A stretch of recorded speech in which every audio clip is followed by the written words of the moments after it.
अब आपको बताते हैं कि हॉर्मुज में आखिरकार सुरक्षित रास्ता ईरान की तरफ से कैसे दिया जा रहा है। दरअसल ईरान ने पहले युद्ध के दौरान हॉर्मुज स्ट्रेट पर शिकंजा कसा। आईआरजीसी ने हॉर्मुज में माइंस बिछाई ताकि कोई भी जहाज बिना ईरान की मर्जी के वहां से गुजर ना सके।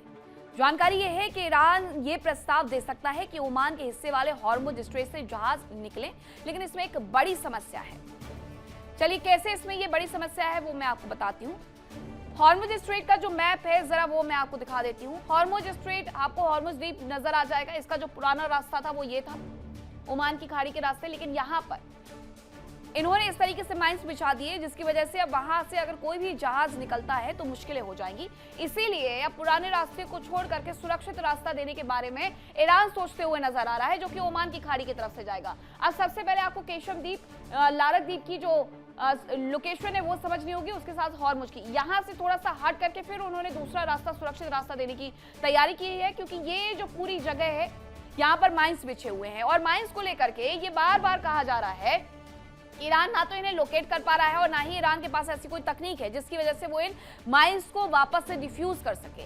इसीलिए अमेरिका जब हॉर्मुज में उतरा तो अपने साथ कुछ ऐसे विमानों को लेकर के, शिप्स को लेकर के वहां पर पहुंचा हुआ था ताकि माइंस को लोकेट करने के साथ साथ उसे वहां पर खत्म भी कर सके, उसे वहां से डिफ्यूज भी कर सके। लेकिन ऐसा अमेरिका की तरफ से नहीं किया गया। उसने 48 घंटे में अपनी पहरेदारी वहां से हटा दी। अब ये कहा जा रहा है इजराइल की तरफ से कि वो एक नया रास्ता देगा। और ये जानकारी भी मिली थी कि ओमान के रास्ते से चीन के जो जहाज जा रहे थे सबसे पहले वो केशम द्वीप ही पहुंचे थे और केशम द्वीप के रास्ते फिर उससे हॉर्मुज से बाहर निकलवाया गया था।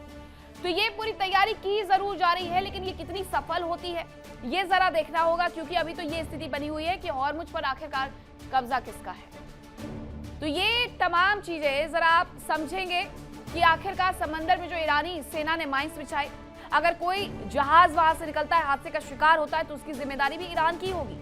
और यही वजह है कि ईरान की सेना जहाजों को केशम द्वीप, हॉर्मुज द्वीप और लारक द्वीप के बीच से गुजरने के लिए अब कह रही है, जैसा कि पहले नहीं होता था। अब खबरें और आ रही हैं कि ईरान में हमलों के विरोध में प्रदर्शन किए जा रहे हैं। ईरान में ये विरोध प्रदर्शन किए जा रहे हैं। अब प्रदर्शन कहाँ हो रहे हैं? बाबोल शहर में सड़कों पर हो रहे हैं। बाबोल शहर में लोग सड़कों पर उतर करके ईरान के समर्थन में प्रदर्शन कर रहे हैं, यूएस इजराइल के विरोध में प्रदर्शन कर रहे हैं। ईरान सरकार और सेना का समर्थन करते हुए बाबोल शहर में ये तमाम लोग सड़कों पर उतरे हुए हैं, जिनके हाथ में आपको ईरानी झंडे भी नजर आ जाएंगे और ये यहाँ पर अपनी सरकार और सेना का समर्थन कर रहे हैं। एक पूरे वाइड एंगल की अगर आप तस्वीरें देखेंगे तो आपको सिर्फ और सिर्फ सड़कों पर लोग ही लोग नजर आएंगे, जैसा इस तस्वीर में आप देख पा रहे हैं।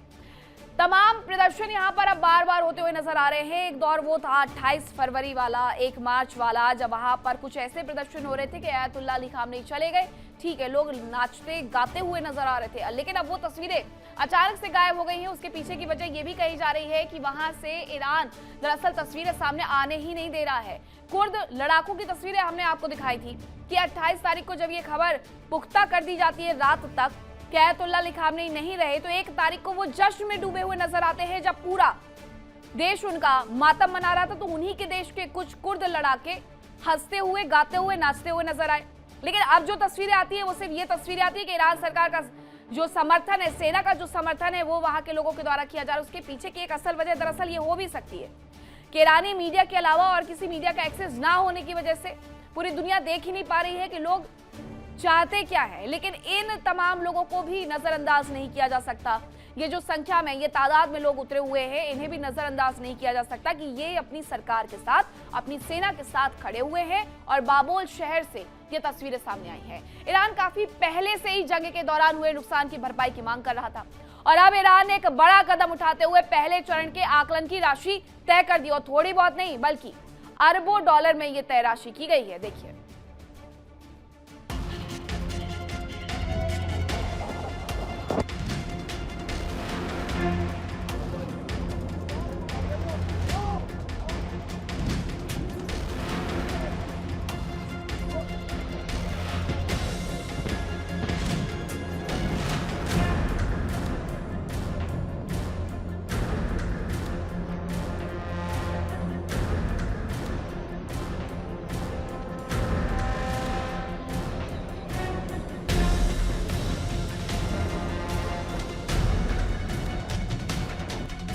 ईरान ने सीजफायर के दौरान वार्ता के लिए एक बड़ी शर्त रखी थी और वो शर्त थी युद्ध में हुए नुकसान के लिए मुआवजा। अब खबर है कि दूसरे दौर की बातचीत से पहले ही ईरान ने अमेरिका और इजराइल से मुआवजे की मांग रखी है।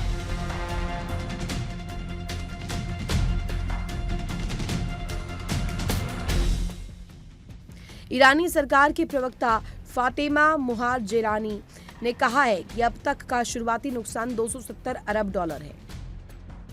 ईरान और अमेरिका में तनाव के बीच कूटनीतिक पहल फिर से तेज हो गई है। खबर है कि दोनों देशों ने दूसरे दौर की बातचीत के लिए हामी भर दी है। इस बीच ईरान के सरकारी प्रवक्ता फातिमा मुहाजिरानी ने दुनिया के सामने 270 अरब डॉलर के नुकसान की बात कही। दावा है कि जंग के 47 दिन में जो तबाही हुई ये उसका पहला आधिकारिक बिल है।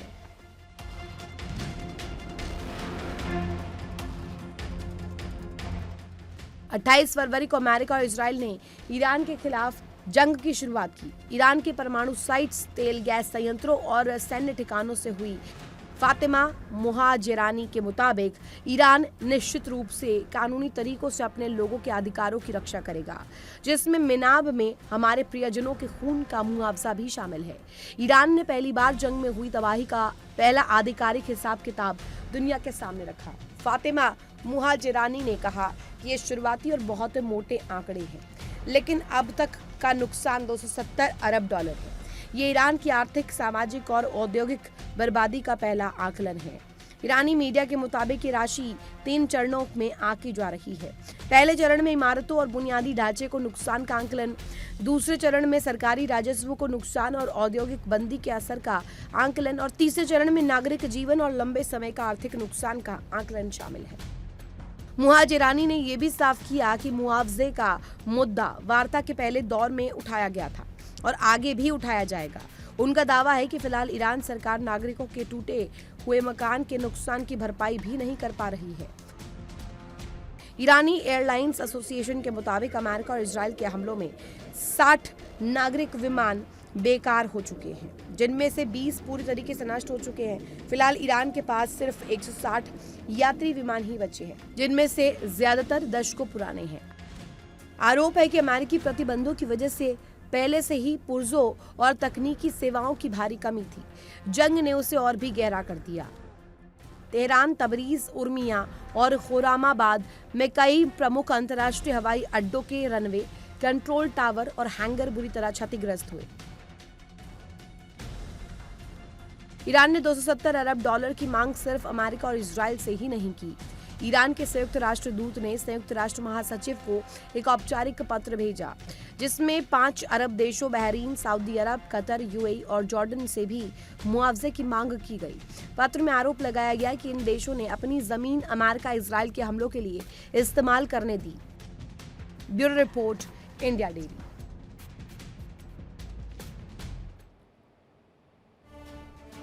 वही इजराइल एक बार फिर से लेबनान पर अटैक कर दिया है। साउथ लेबनान में ये बड़ा हमला किया गया है, जो कि बुर्ज अल शमारी शिविर के बाहरी इलाके में किया गया है। आईडीएफ ने एयर स्ट्राइक की, जिसके बाद भीषण आग वहां पर लगी हुई। लेबनान के मुद्दे पर इजराइल कतई पीछे हटने के लिए तैयार नजर नहीं आ रहा। उसकी तरफ से एक बार फिर से एयर स्ट्राइक की गई है, और ये जो एयर स्ट्राइक की गई है वो बुर्ज अल शमारी शिविर के बाहरी इलाके में की गई, जिसके बाद यहाँ पर आग लगी हुई नजर आ रही है। और ऐसी तस्वीरें तो अब जैसे लेबनान के हिस्से की आम हो गई है। यहाँ बार बार ऐसी तस्वीरें सामने आ रही है कि हर चीज ध्वस्त हो गई है, हर रिहायशी बिल्डिंग पूरी तरीके से कबाड़ हो चुकी है, उजाड़ हो चुकी है, और तीसरी तरफ सिर्फ और सिर्फ आग लगी हुई नजर आती है। और एक बार फिर से वही तस्वीरें यहाँ से बाहर निकल करके सामने आई है। यानी ये कहना गलत नहीं है कि लेबनान के मुद्दे पर इजरायली डिफेंस फोर्स, इजराइल ये सोच करके बैठा हुआ है कि वो किसी भी तरीके से इस पूरे युद्ध, यानी ईरान के साथ चल रहे युद्ध में लेबनान को भी तबाह कर दे और लेबनान की बची खुची जमीन पर अपने झंडे गाड़ करके उस पर कब्जा कर ले, जैसा उसने लितावी नदी के किनारे तक कर लिया है। देखिए इंडिया डेली 24/7 अब आपके स्मार्ट टीवी पर। इंडिया डेली मौजूद है सभी डिजिटल प्लेटफॉर्म पर लाइव और लगातार। इंडिया डेली 24/7 हर दिन राष्ट्र को समर्पित।